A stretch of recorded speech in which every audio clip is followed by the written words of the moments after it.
निंदा करणारी माणसं कधीच मोठी होत नाही, अजिबात नाही. निंदा करणारी माणसं दुसऱ्याला मोठे करतात, पण त्यांना मात्र कधीच मोठा होता येत नाही, अजिबात नाही.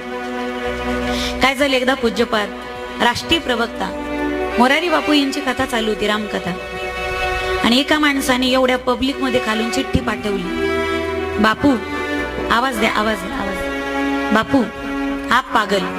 मोरारी बापू म्हणतात ना, बापू आप पागल, आपके चेले पागल, तुमचे शिष्य पागल, आप सभी जन पागल, पागल ही पागल.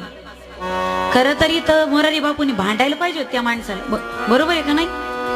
आपण असतो तो भांडलो असतो. पण पूज्यपाद मोरारी बापू यांनी स्टेजवरून उत्तर दिलं त्या व्यक्तीला, ऐका कान देऊन. इन बिगड़े हुए दिमाग में अमृत के लच्छे है, इन बिगड़े हुए दिमाग में अमृत के लच्छे है, हमें पागल ही रहने दो, हम पागल ही